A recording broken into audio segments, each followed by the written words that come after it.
Immigration reform is advancing through Congress, but there's still plenty of roadblocks ahead. Now some are saying evangelicals could be the key to success. David Brody has the story from Washington. In the next few months, we should have a better idea whether millions of illegal immigrants will get an eventual pathway to citizenship. First, there's an 844-page bill to go through. Our staff has been working for days trying to decipher this gobbledygook. Republican Senator Marco Rubio, one of the bill's key sponsors, knows the kinks need to be worked out. It's not ideal, but it's tough and it's fair and it's enforceable. Make no mistake, the recent climate change on immigration has been propelled largely by the evangelical community. Polls show 60% of white evangelical Christians support a pathway to citizenship as long as there are some requirements in the bill. Initially, evangelicals were way behind. What we see now is that evangelical leadership is walking in tandem. It's walking at the rhythm of the beat of immigration reform. Many conservative Christian groups, like Focus on the Family, are now on board, thanks to the work of the Evangelical Immigration Table. Its goals: respect the God-given dignity of every person and respect the rule of law. This table also brings together conservatives like Matthew Staver of Liberty Counsel and liberal evangelicals like Jim Wallace. They're pushing congressional leaders hard with a national radio ad campaign focusing on helping the stranger among us, cited in Matthew 25. Christ calls evangelicals to compassion and justice.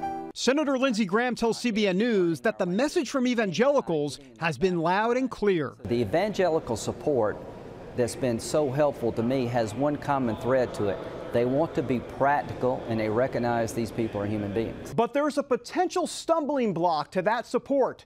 The latest talk on Capitol Hill centers on language that could be in the bill that would allow gay couples to sponsor their partners for U.S. residents. The evangelical community and the Catholic Church will not support a bill that turns the efforts to reform immigration into a same-sex marriage debate. That's not going to, the market will not bear that. Successful immigration reform could be a political win for the Republican Party. At least half the Hispanic community is programmed to be Republican.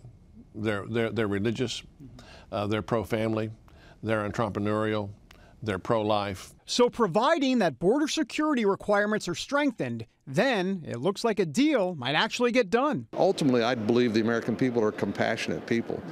If they feel like they're being protected and the federal government is doing its job, then we'll find a way to deal humanely and compassionately with the 12 million people who are here. David Brody, CBN News, Washington.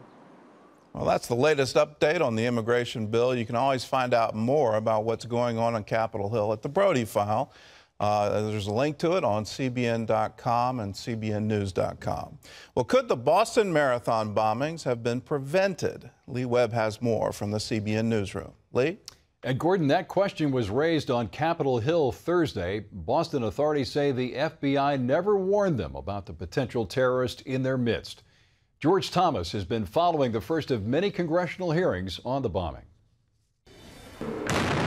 3 weeks after the Boston Marathon terrorist attack, the Committee on Homeland Security will come to order. Congress wants answers. Anyone who thinks they can execute an attack on this country and change our way of life greatly underestimates our spirit and our resolve. The first of what will likely be several congressional hearings on the attack. And right off the bat, new revelation showed a breakdown in intelligence sharing. Boston City Police Commissioner said officials didn't know until 3 days after the bombing that the older brother, Tamerlan Tsarnaev, had been flagged by the intelligence community. My fear is that the Boston bombers may have succeeded because our system failed. We can and we must do better. In 2001, Russia asked the FBI and CIA to look into Tsarnaev's possible ties to radical Islamists. U.S. investigators found nothing and closed its case. Again, that piece of information was never shared with the Boston police. Would you have liked to have known that information? In hindsight, certainly. Equally concerning to lawmakers is the emerging narrative from the White House. The administration continues to downplay the threat posed by radical Islamists. From the attack at Fort Hood to the tragedy at Benghazi, The Boston bombings are our most recent reminder that we must call terrorism really for what it is in order to confront it. Former Senator Joe Lieberman says violent Islamic extremism is alive and well, and the government needs to do more to counter it. I believe that though it would not have been easy, it was possible to have prevented the terrorist attacks in Boston. George Thomas, CBN News. A gang of criminals made off with $45 million from ATM machines in 27 countries. It's being called the largest ATM cyber heist in history. Hackers broke into bank databases in the Middle East to remove withdrawal limits on debit accounts. Then their agents around the world created debit cards for those accounts and drained cash machines. One cell of thieves stole almost $3 million in cash from ATMs in New York City in just one day. No customer accounts were affected, we're told, but 7 people have been arrested in the case. Authorities predict we will see many more cybercrimes like this one. The man accused of kidnapping 3 women in Cleveland could face the death penalty. Prosecutors may charge Ariel Castro with hundreds of crimes, including murder. Officials say he brutally forced one victim to miscarry at least 5 babies. Based on the facts, I fully intend to seek charges for each and every act of sexual violence, rape, each day of kidnapping, every felonious assault, all his attempted murders, and each act of aggravated murder he committed by terminating pregnancies that the offender perpetuated against the hostages during this decade-long ordeal. Investigators say a letter reportedly found inside Ariel Castro's home offers one clue on his motive. They say he claims to be a sexual predator. The American pastor imprisoned in Iran has been released from solitary confinement. Saeed Abedini spent more than a week in what's described as a small, dark hole. That time included his 33rd birthday. Now he's back in the main prison. His wife, though, is calling on President Obama to speak out for her husband. Nagma Abedini says the president has been quick to offer support to others, including gay basketball player Jason Collins, but she claims he's ignoring her husband's plight. Pastor Abedini is serving an 8-year sentence. Secretary of State John Kerry and White House spokesman Jay Carney have called on Iran to release the pastor. Nagma says it will have more force, though, coming from the president. Well, thousands of men recently packed an arena in Tennessee for an historic meeting. It was South African evangelist Angus Buchan's first men's conference here in the U.S. He told them their struggles aren't much different than the ones men face in South Africa and around the world. Ephraim Graham has more. There is a tangible excitement inside this Tennessee sports arena. Oh, joy. I'm looking for something that's just magnificent. That's what I've been all day. I've been waiting on to come here. You know, it's just to see what I'm going to get. I'll pray to get. Will Wade is one of 10,000 men who've united to pray, worship, and hear a word from Angus Buchan, a South African cattle farmer turned evangelist, whose life story has now been the focus of 2 films, Faith Like Potatoes and Angus Buchan's Ordinary People. What's your message to American men tonight? Okay, my message to the American men tonight, hot off the press, okay, is that we've got to speak the truth. Thy word is truth. This is my agricultural manual. I'm telling you, Ephraim, people laugh at me. This is the book that tells you to love your wife, submit to your husband, respect your elders. This is the book that says a lazy man doesn't deserve to eat. This is the book that says a fair day's work for a fair day's pay.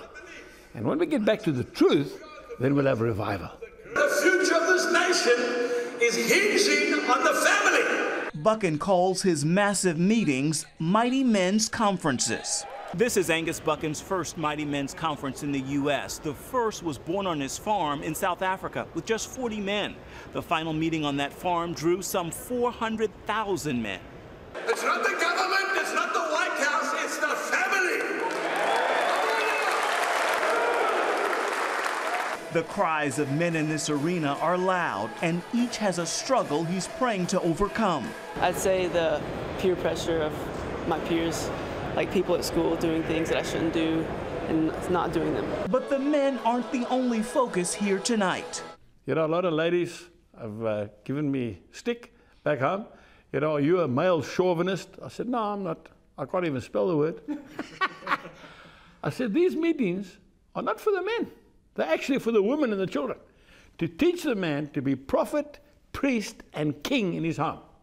Okay, prophet, to lead the way. From the front, not from the back. Okay?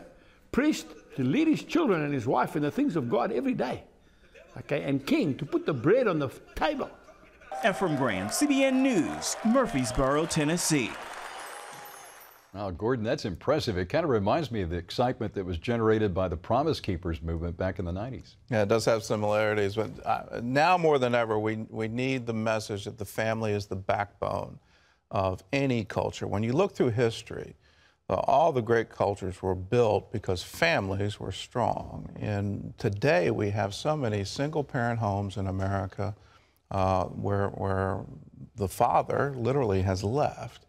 And we need to remind all of us that that shouldn't happen. Dads need to stay home, need to be part of the family, need to be part of raising the children, part of everything, and the church needs to be in the forefront of this. Today we're going to be going into this topic, both in terms of the foster care problem in America, but pray for our families. Pray for fathers who will rise up to really lead and be an example for all. Minnesota may become the 12th state to approve gay marriage. The Minnesota State House passed a gay marriage bill 75 to 59. The Senate is expected to pass the bill next week, and Governor Mark Dayton said he will sign it. Same-sex weddings could begin as early as August in Minnesota. 1 year ago this week, President Obama came out in support of gay marriage. 2 states have approved it since then. And the Boy Scouts of America is in a national debate over whether to allow openly gay Scout members. A food pantry supported by Operation Blessing made it possible for one mother to continue feeding her family. Olivia is a single mom of 3 living in Pennsylvania. She was making a good living working at a local bank and volunteering at a food pantry. But serious medical problems caused Olivia to stop working, and she could no longer support her family. But thanks to Operation Blessing, she was able to receive the groceries and supplies she needed at a food pantry, the same one where she had been volunteering. Today, Olivia's medical condition, we're glad to report, has improved, and she's returned to work and volunteering. You can find out more about Operation Blessing by going to its website at ob.org.